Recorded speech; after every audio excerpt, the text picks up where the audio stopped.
ಓಂ ಗಂ ಗಣಪತಯೇ ನಮಃ. ಹಾಯ್ ಹಲೋ ನಮಸ್ಕಾರ. Welcome to spiritual vibes YouTube channel. ಫೆಬ್ರವರಿ ತಿಂಗಳ ಮೊದಲ ವಾರದಲ್ಲಿ ಶುಕ್ರ ಗ್ರಹವು ಕುಂಭರಾಶಿಯನ್ನು ಪ್ರವೇಶಿಸಲಿದೆ.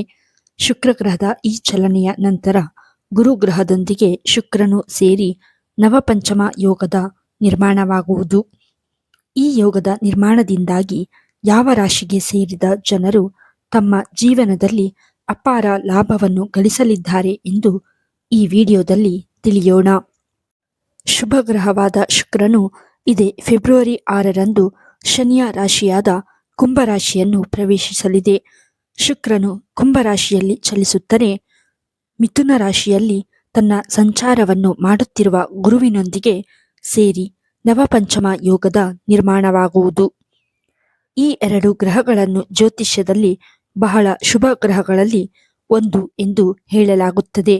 ಹಾಗೆಯೇ 5ನೇ ಮನೆಯು ಜ್ಞಾನ, ಪ್ರೀತಿ, ಭಾವನೆಗಳನ್ನು ಕರುಣಿಸುವ ಸ್ಥಾನವಾದರೆ 9ನೇ ಮನೆಯು ಅದೃಷ್ಟ, ಧರ್ಮ ಇತ್ಯಾದಿಗಳನ್ನು ಪ್ರತಿನಿಧಿಸುವ ಸ್ಥಾನವಾಗಿದೆ.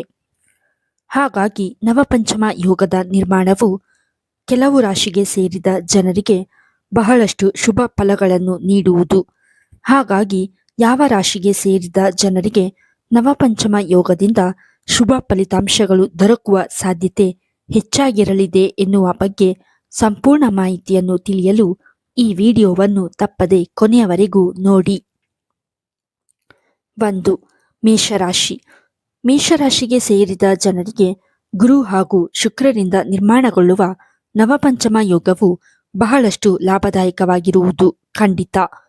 ಈ ಸಂದರ್ಭದಲ್ಲಿ ಕೆಲಸವನ್ನು ಹುಡುಕುತ್ತಿರುವ ಮೇಷರಾಶಿಗೆ ಸೇರಿದ ಜನರಿಗೆ ತಾವು ಇಷ್ಟಪಡುವಂತಹ ಸ್ಥಳದಲ್ಲಿ ಉದ್ಯೋಗ ದೊರಕುವ ಯೋಗವು ಕೂಡ ನಿರ್ಮಾಣಗೊಳ್ಳಲಿದೆ.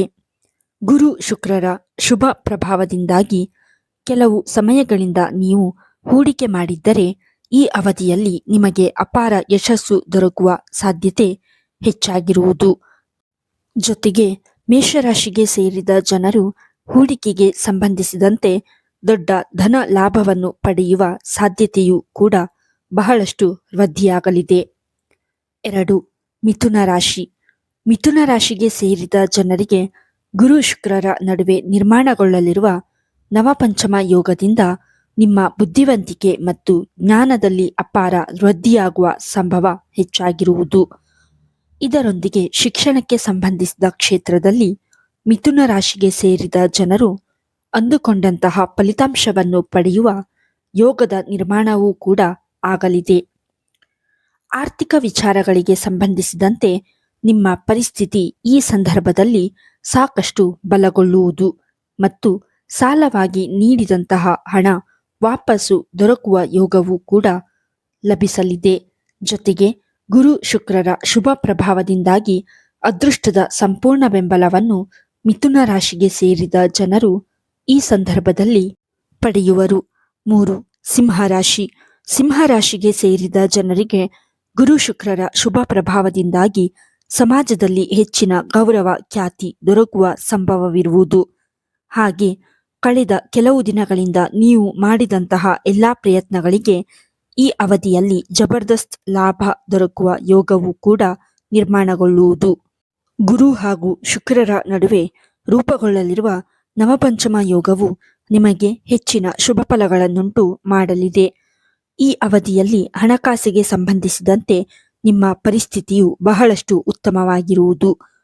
ಈ ಸಂದರ್ಭದಲ್ಲಿ ಗುರು ಶುಕ್ರರ ನಡುವೆ ನಿರ್ಮಾಣಗೊಳ್ಳಲಿರುವ ಈ ಯೋಗವು ನಿಮಗೆ ಶುಭವನ್ನುಂಟು ಮಾಡುವುದು. ಹಾಗೆ ವ್ಯಾಪಾರ ವ್ಯವಹಾರಕ್ಕೆ ಸಂಬಂಧಿಸಿದಂತೆ ನೀವು ಆಸೆ ಪಡುವಂತಹ ಉತ್ತಮ ಅವಕಾಶಗಳು ಈ ಅವಧಿಯಲ್ಲಿ ನಿಮಗೆ ದೊರಕುವುದು. 4. ತುಲಾರಾಶಿ. ತುಲಾರಾಶಿಗೆ ಸೇರಿದ ಜನರಿಗೆ ನವಪಂಚಮ ಯೋಗದ ನಿರ್ಮಾಣದಿಂದಾಗಿ ಸಾಕಷ್ಟು ಸಕಾರಾತ್ಮಕ ಉತ್ಸಾಹವು ದೊರಕುವ ಸಾಧ್ಯತೆ ಇರುವುದು. ಹಾಗೆ ತುಲಾರಾಶಿಗೆ ಸೇರಿದ ವಿದ್ಯಾರ್ಥಿಗಳು ಶಿಕ್ಷಣಕ್ಕೆ ಸಂಬಂಧಿಸಿದ ಕ್ಷೇತ್ರದಲ್ಲಿ ಸಾಕಷ್ಟು ದೊಡ್ಡ ಯಶಸ್ಸನ್ನು ಈ ಅವಧಿಯಲ್ಲಿ ಪಡೆಯುವ ಯೋಗವೂ ಕೂಡ ಲಭಿಸುವುದು. ಈ ಸಂದರ್ಭದಲ್ಲಿ ತುಲಾರಾಶಿಗೆ ಸೇರಿದ ಜನರು ತಮ್ಮ ಕಠಿಣ ಪರಿಶ್ರಮದೊಂದಿಗೆ ಅದೃಷ್ಟದ ಸಂಪೂರ್ಣ ಬೆಂಬಲವನ್ನು ಪ್ರತಿಯೊಂದು ಹೆಜ್ಜೆಯಲ್ಲಿ ಪಡೆಯಲಿದ್ದಾರೆ. ಹಾಗೆ ಕುಟುಂಬ ಜೀವನದಲ್ಲಿ ಸಾಕಷ್ಟು ಸಂತೋಷ ನೆಲೆಸುವುದು. ಗುರು ಶುಕ್ರ ಶುಭ ಪ್ರಭಾವದಿಂದ ನಿರ್ಮಾಣಗೊಳ್ಳಲಿರುವ ನವಪಂಚಮ ಯೋಗವು ತುಲಾ ರಾಶಿಗೆ ಸೇರಿದ ಜನರ ಆರೋಗ್ಯಕ್ಕೆ ಸಂಬಂಧಿಸಿದ ಚಿಂತೆಗಳನ್ನೆಲ್ಲವೂ ದೂರವಿರಿಸಲು ಸಹಾಯವನ್ನು ಮಾಡುವುದು. ಇದರೊಂದಿಗೆ ಸಂತಸದಿಂದ ಕೂಡಿದ ಜೀವನ ನಿಮ್ಮದಾಗುವುದು. 5. ಕುಂಭರಾಶಿ. ಕುಂಭರಾಶಿಗೆ ಸೇರಿದ ಜನರಿಗೆ ಶುಕ್ರ ಮತ್ತು ಗುರು ಗ್ರಹಗಳಿಂದಾಗಿ ನಿರ್ಮಾಣಗೊಳ್ಳಲಿರುವ ನವಪಂಚಮ ಯೋಗವು ಸಾಕಷ್ಟು ಯಶಸ್ಸನ್ನು ನೀಡುವುದು ಖಂಡಿತ. ಈ ರಾಶಿಗೆ ಸೇರಿದ ಕೆಲಸವನ್ನು ಮಾಡುವ ಕುಂಭರಾಶಿಗೆ ಸೇರಿದ ಜನರಿಗೆ ಅಪಾರ ಲಾಭ ದೊರಕುವ ಯೋಗ ನಿರ್ಮಾಣಗೊಳ್ಳಲಿದೆ. ನವಪಂಚಮ ಯೋಗದ ಸೃಷ್ಟಿಯಿಂದಾಗಿ ಆರ್ಥಿಕ ವಿಚಾರಗಳಿಗೆ ಸಂಬಂಧಿಸಿದಂತೆ ಕುಂಭರಾಶಿಗೆ ಸೇರಿದ ಜನರ ಪ್ರಭಾವ ಇನ್ನಷ್ಟು ಬಲಗೊಳ್ಳುವಲ್ಲಿ ನೀವು ಯಶಸ್ಸು ಕಾಣುವಿರಿ. ಹಾಗೆ ತಮ್ಮದೇ ಆದಂತಹ ಸ್ವಂತ ವ್ಯಾಪಾರವನ್ನು ಶುರು ಮಾಡಬೇಕೆಂದು ಯೋಚಿಸುತ್ತಿರುವ ಕುಂಭರಾಶಿಗೆ ಸೇರಿದ ಜನರಿಗೆ ಈ ಅವಧಿಯಲ್ಲಿ ಯಶಸ್ಸು ದೊರಕುವ ಸಂಭವವು ಬಹಳಷ್ಟು ವೃದ್ಧಿಯಾಗಲಿದೆ. ಹಾಗೆ ಈ ಅವಧಿಯಲ್ಲಿ ಕುಂಭರಾಶಿಗೆ ಸೇರಿದ ಜನರು ಪ್ರಯಾಣವನ್ನು ಮಾಡುವುದರಿಂದ ಸಾಕಷ್ಟು ಸುಖ ಸಮೃದ್ಧಿ ಲಭಿಸುವುದರೊಂದಿಗೆ ಅಪಾರ ಧನ ಲಾಭವನ್ನು ಹೊಂದುವ ಯೋಗವೂ ಕೂಡ ನಿರ್ಮಾಣಗೊಳ್ಳುವುದು. ಈ ವಿಡಿಯೋ ನಿಮಗೆ ಇಷ್ಟವಾಗಿದ್ದಲ್ಲಿ ಲೈಕ್ ಮಾಡಿ, ಶೇರ್ ಮಾಡಿ ಮತ್ತು ಕಮೆಂಟ್ ಮಾಡಿ. ಹಾಗೆಯೇ ಇನ್ನೂ ಹೆಚ್ಚಿನ ವಿಡಿಯೋಗಳಿಗಾಗಿ ನಮ್ಮ ಚಾನಲನ್ನು ಸಬ್ಸ್ಕ್ರೈಬ್ ಮಾಡಿ. ಧನ್ಯವಾದಗಳು.